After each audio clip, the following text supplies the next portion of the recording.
how's it going, everybody? Thank you guys so much for checking out this video. So, man, I love the end of the year. So it is another one of those videos, everybody. We have a... Keep forgetting to close up before the video. It's not a big deal, but it looks a little funky to me. So yes, guys, we have another year-end list. So in this video, we're going to be looking at my most anticipated films of 2023. So obviously, we are going to be doing a top 10 countdown. But we are going to be including some honorable mentions. And for the honorable mentions, I have 7. So we're going to be doing like 17. So one thing that a lot of people have been saying is that this year, 2023... it's gonna be stacked. And you know, I was looking at the list and I'm like, I mean, I wouldn't call it stacked. I mean, it's ambitious for sure. We got the new John Wick, we got the new Mission Impossible, we got like a billion fucking superhero movies, even though we actually get that every year. But it's always fun to do this list because you never really know what you're gonna get in for. Like a lot of the ones on this list, you know, and all the honorable mentions, like you always have some that you're so shocked to have. You're like, really, this one? But the thing about honorable mentions is that, obviously, we don't know all the movies releasing, and at least in my list, a lot of the ones that are included are ones that we've gotten the most info of, you know, like if we've gotten set footages or like, you know, trailers or plot synopsises. There's also like that part of me that's like, I wonder how many of these films are going to be rotten. But, and speaking of that, I was surprised at how many January releases are actually on my list. This is looking like a better January for me. Anyways, like in my opinion, you know, we got like Infinity Pool coming out, which is the new Brandon Cronenberg film. Obviously, we've got Megan. We've got Missing, which I hope is good. We've got Alice Darling, which is the new Anna Kendrick film that was at TIFF. We've also got Skinamarink. So January is kind of looking a little bit hype, and I'm shocked, man. But again, you know, we'll just have to see. But yeah, there's definitely some in this list that I am pretty shocked by. I'm just like, okay, well, that's all right. But yes, guys, this is my list. I do have some throughout the years. You know, I did look at the whole list, multiple lists, others anticipated lists, so I could get as much info as I could, and I feel pretty set with this one. But yes, guys, with all that being said, let's get into the honorable mentions. So the first of my honorable mentions is one called Coyote vs. Acme. Now, I know we're all a little bit, you know, rough around the edges because of how Space Jam: A New Legacy delivered. I didn't hate the movie. I don't remember if I would say that I like it or anything. I haven't watched it again. I've forgotten a lot of it, but I didn't downright hate the movie. Now, this one, Coyote vs. Acme, this is another live-action Looney Tunes film, but this one actually centers on Coyote and Roadrunner. And it in the synopsis, so obviously we've seen in all the cartoons of Coyote and Roadrunner, Coyote just gets his bare ass just handed to him left and right because all the traps that he sets up just fail him, and he ends fucking himself up in the process instead of actually catching Roadrunner. And that's where this plot comes into play. He actually ends up finding a lawyer played by Will Forte, from what I'm hearing and everything. And apparently Will Forte is equally as unlucky as Wile E. Coyote, which kind of makes sense. It's Will fucking Forte. But he actually plays a lawyer, and so Coyote goes to him to try and sue the Acme company where he gets all the traps from. So for a Looney Tunes movie, that does sound like one of the most exciting, one of the most like original, you know, in my opinion. Also going back to like Roadrunner and Wile E. Coyote, they're not as iconic as like, you know, Daffy Duck and like, you know, Bugs Bunny and everything. But, you know, I grew up having a videotape, a VHS tape, where I could probably find the tape online, but it's just like a little collection of like all the Roadrunner and Wile E. Coyote like biggest hits and everything. And it was like one of my favorite videos growing up and everything. And like I feel like they kind of got like pushed to the side. Like they were iconic as far as like a duo, but they obviously aren't like as iconic as like duck season, rabbit season, wabbit season, duck season, fire.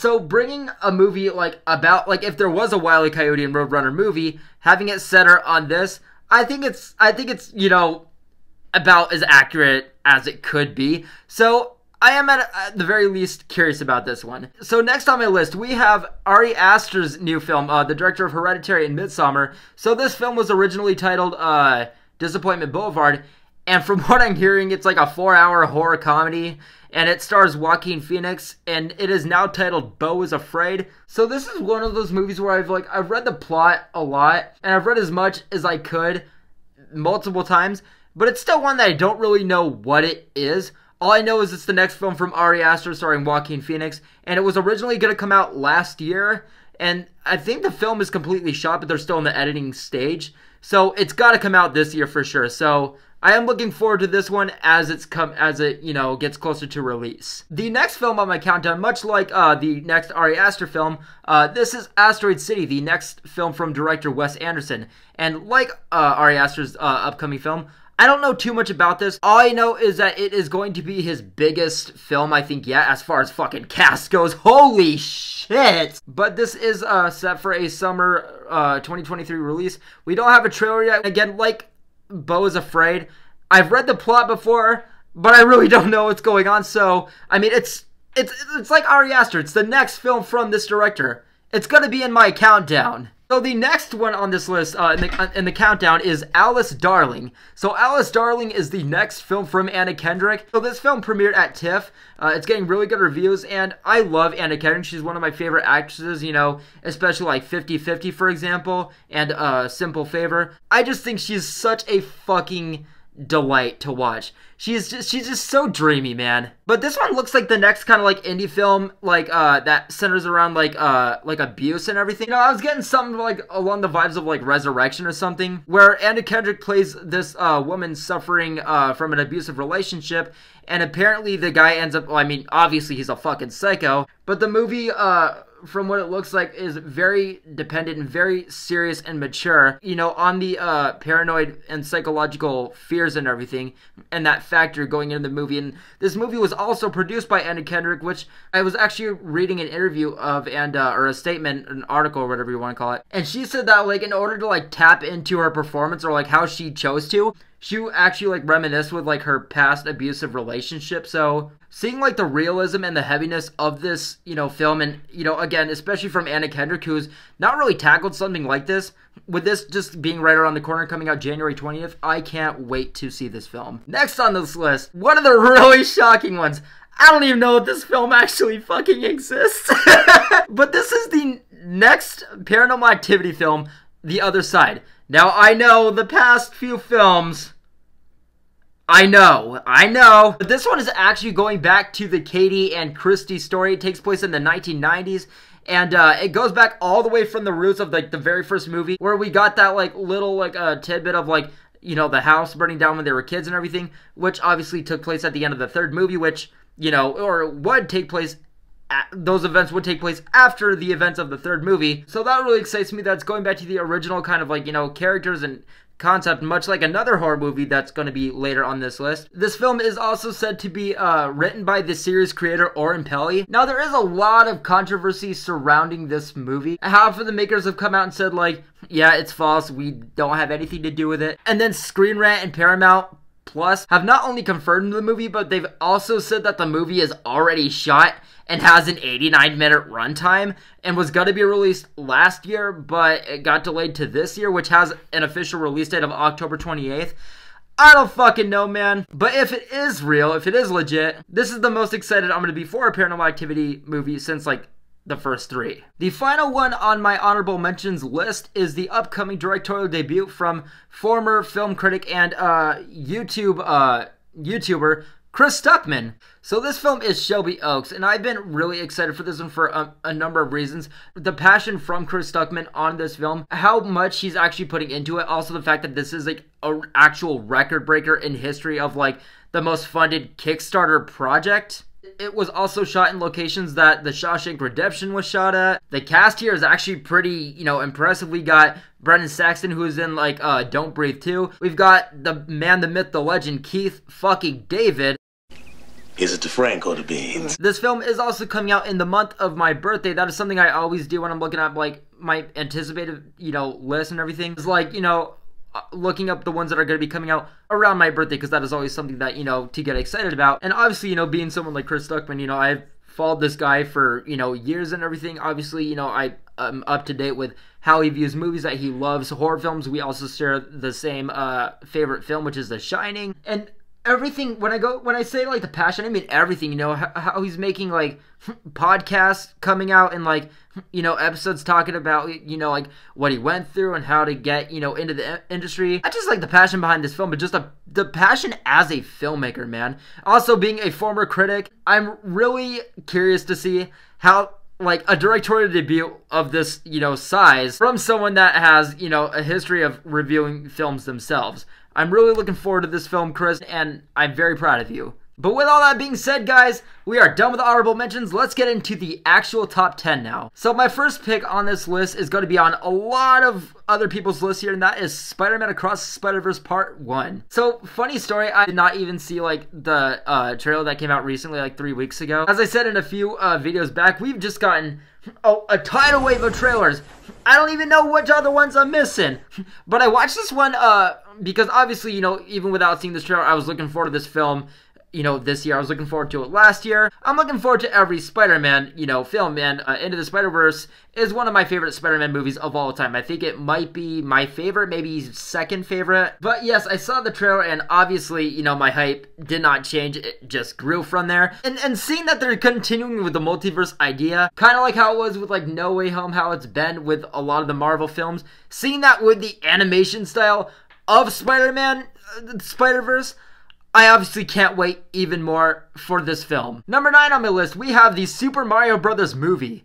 So I'm not a big fan of either video game movies or Illumination, or let alone the fucking cast picked for this movie.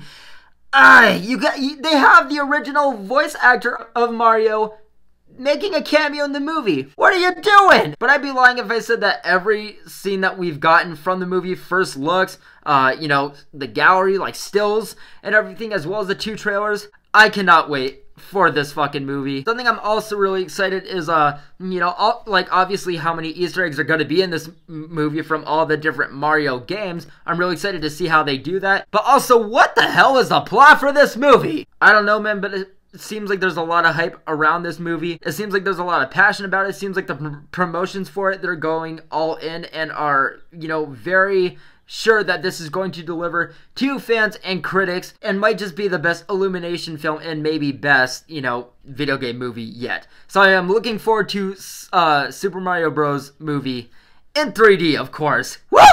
Next one on my list is a little bit of a vague one. This is Inside with Willem Dafoe. So I love Willem Dafoe. He's one of my favorite actors. I think that all the projects he chooses are always very controversial, very just original, very unique, very, selective and everything. Talking about like Antichrist and The Lighthouse, obviously all the Wes Anderson films. And when, Willem Dafoe chooses a psychological film or like a horror film, they're usually nothing to fuck with. You gotta have a stomach for it. And seeing this one, which is like a heist gone wrong, he breaks into this like house to like steal some art portraits. He's like an art collector and everything, but the house is kind of like rigged and everything. It's kind of like secured where it's like, if a break-in does happen, you better have some Liam Neeson in you because you gotta have some skill. And seeing this trailer looks like something that I'm absolutely expecting from a Willem Dafoe psychological film. I think the plot is absolutely nuts.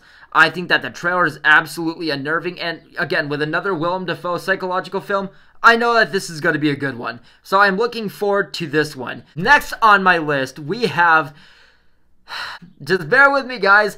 It's Missing. It's the sequel to Searching. It is also set in the world and takes place after the events of Searching and Run, which I thought were both okay movies. I thought Searching was fine. I thought Run could have been a little bit better, but I did rewatch both of these films pretty recently, just this past week, to get prepared for Missing, and I gotta say, guys, I am looking forward to more of this world. I don't know if this will be as good as Searching or Run. Those were both directed from I forget the guy's name. It's a name, okay? I can't remember the guy's name, but Run and Searching were both directed from that guy, and I thought that they were more or less pretty good. Now, Missing looks more or less like a generic sequel. It's coming out in January. It's flipping the script, but now it's the daughter having to tackle everything, which is a little bit worrisome to me. I thought that Searching worked well because it was from like the point of like a middle-aged man getting, like, he was doing all this technology shit, and I'm just like, I don't even know what the fuck he's doing. How are you doing this? I just thought that everything more or less in that movie was actually pretty impressive for how it was handled and everything. But again, I do like this world and everything. I'm happy that they're still continuing it. This was actually written from the director of Run and Searching. So again, there's a lot that I'm worried about, but there's also a lot that I'm excited about, and we'll just have to wait and see. Next on my list, everyone, is 65. So I am looking forward to this film because it is a creature feature film. It is from Sam Raimi. It's from the director of Haunt, the writer of A Quiet Place, starring Adam Driver, with dinosaurs. Shut up and take my money. I already reacted to this trailer, and that's pretty much what you're gonna get with how excited I am about this movie. Dude, I get so fucking hyped for creature features. They're so goddamn fun.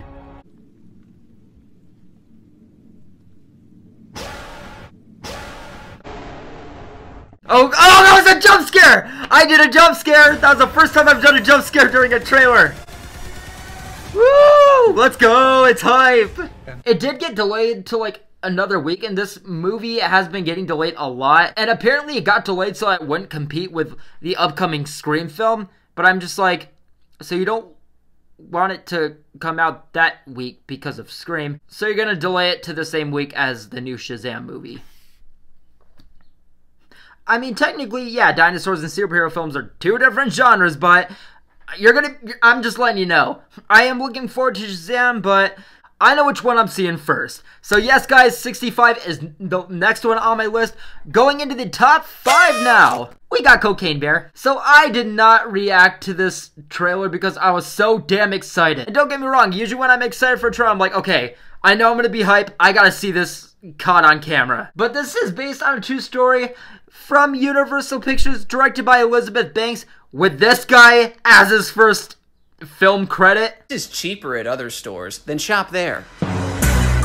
Why are you here? You need directions?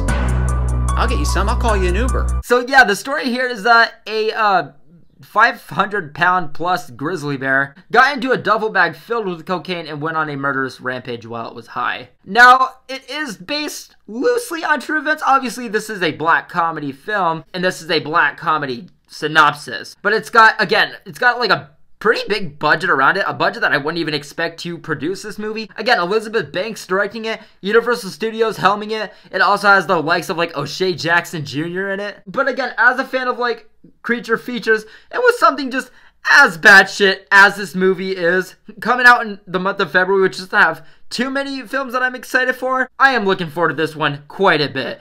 Going into number 4 now, part of the reason why I had to make this list now is because I'm seeing this movie next. It will be my next video. That is Megan. Now look, this movie's either going to be your typical January Blumhouse batshit dog shit Looney Tunes ding dong release, or it will hopefully be actually promising, coming from a script from James Wan with the director of fucking Housebound. Now, I don't need to talk too much about this movie. I did react to the first trailer. I missed the second trailer again. There was a few trailers that I missed as far as reactions goes. You know, this one, Spider-Verse, Cocaine Bear. But I did see that trailer, and I gotta say, there's not really much that I can say. It's either going to be goofy bad or it is going to be goofy good. Either way, it is going to be batshit crazy to the max. But I'm actually pretty hyped for it. I am pretty hopeful for it because a channel that I do watch pretty often, Dead Meat, James A. Janice, and Chelsea, they actually not only went to a screening, but they actually hosted a screening with like only Dead Meat fans. And James A. Janice said that he like saw the film twice and he fucking loved it. I'm really excited to promote this movie because I honestly loved it. I've seen it twice now, and both times I was laughing my ass off. So that has all my hope in it. That is all I needed to hear. I do think that this film, coming from James Wan and the director of Housebound, I don't think it's going to be one of the worst horror films of the year. Just a few more days and we'll see though, guys. So like I was saying earlier about Paranormal Activity, you know, going back to the roots and everything, this one is Insidious 5 Fear the Dark. Now, I wouldn't call me a fan of this series as far as like actually loving them. I do think that the first one is pretty good. I think it's the best in the series, and I think that more or less as they've gone on, you know, they've gotten a little bit more hit and miss. But the first Insidious, is one of those films from James Wan, you know, director of *Malignant* and *Conjuring*, where it's like, after that one and *The Conjuring* specifically, whenever this dude announces, you know, a next film, I've always been excited for it. I think that *Insidious* is one of his, you know, best ones. And I also am a big fan of Patrick Wilson. I do think that he is, you know, one of the biggest Scream Kings out there. Obviously, you know, being very close with James Wan, being in films like, you know, *The Conjuring*, as well as *Insidious*, as well as even like *Bone Tomahawk* and *Hard Candy*. I'm a big fan of the guy. But not only is this going back to the roots and, like, you know, the cast from the first movie, you know, the Lamberts and everything, the lipstick demon that they call it, the Darth Maul bitch. But this is actually going to be Patrick Wilson's directorial debut, and it comes out in July. We don't have a trailer yet, but this is definitely in my top 3. Number 2, everyone, we have Knock at the Cabin. So I've been really excited for this movie. I've reacted to both trailers. I am very excited for this trailer because I'm always looking forward to M. Night Shyamalan's movies, because you never know what they're going to deal with. You're never going to know how far he's going to come out with, and you never know how they're going to be. But this is his second R-rated film. It is also like 2.5 hours. Also, the cast here and the performances and the plot here, which I have read on a little bit more and have gotten, you know, more, you know, aware of and everything. So basically, these 4 intruders break into this house. They hold this couple hostage with their daughter and everything, and they basically say to one of the fathers, "You gotta kill either your little girl or your husband, or the world will end." And as we prolong this, as you resist making this decision, the apocalypse is growing closer and closer. Tidal waves are starting to come in. People are starting to die. Places are starting to fall apart. If you don't make this decision, if you wait too long, the world will end. It is just nuts to butts. It is batshit crazy. It is bonkers. And it is one of the most excited films I've ever been of M. Night Shyamalan. So yes, I can't wait for this film. And there's only one other film above this that I'm excited for. And of course, it's a horror film. Yes, it's a January release. It's a directorial debut. And that is fucking Skinamarink. So I saw Christmas Bloody Christmas in the theater, and I was alone in that theater, just me and Jacob. We were the only ones in that theater. And I remember this trailer came up. In this house,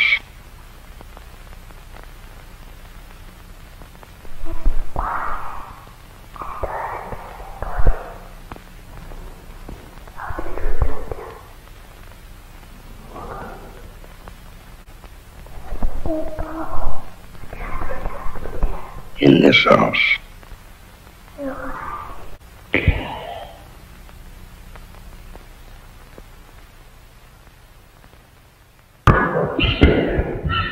and ever since that 2-minute trailer, which has like 4 lines, doesn't show anything as far as plot-wise. The film was only made for like $15K, and it is a directorial debut from Canada. That is all I needed, and I have never needed that much, and I've never been this excited for so little. This film comes out just next week. I can't wait. It is one of the scariest trailers I have ever seen. It has also got 100% right now on Rotten Tomatoes. It's also an expansion of Kyle Edward Ball's, the director, short film called Heck, which is a 30-minute film, which I haven't watched. Thought about watching it and reacting to it, you know, upon the release, you know, getting ready for Skinamarink. But this is one of those movies where I'm like, it really is going to be a fucking battle if we get a second trailer, because I'm on that plate of like, obviously, whatever relates circling, you know, this movie, I'm gonna be there with a fucking magnifying glass. I'm gonna be licking that shit off. I'm also on the other side where I'm like, just from that trailer, again, like I said earlier, I've never been so excited and so pleased with just so little. So I'm kind of like, I want to go into this film as blind as possible. But yes, guys, I cannot wait for this film. It is absolutely my most anticipated. Again, it is a January release. I already have tickets for this film. I actually already have tickets for a lot of these movies. Skinamarink, yep, got tickets. Megan, yep, got tickets. Missing, got tickets. Alice Darling, haven't gotten tickets yet. I'm hoping that this releases in my city. But yes, guys, that is my most anticipated films of 2023. Again, I don't know everything else that's coming out. There are films that haven't even been released yet. There are films that haven't even been revealed. There are, you know, titles that I scrolled past that I didn't even look into, because obviously these were the ones that caught my eye and everything. These are the ones I actually know about. These are directors I'm actually aware of. But 2023 is looking big as far as movies and games both goes. I did do a most anticipated games video if you guys want to check that out. I will have it at the end of this video to click on. But yes, guys, with all that being said, my next video will be the Megan review coming out in just a couple days. Let me know what you guys thought about this video, as well as what your guys' personal picks are for your countdown. As always, guys, thank you guys so much for watching. I will see you very soon. I hope you guys are having a very safe and fantastic day. Thank you guys so much for watching, and I'll see you soon. Take care.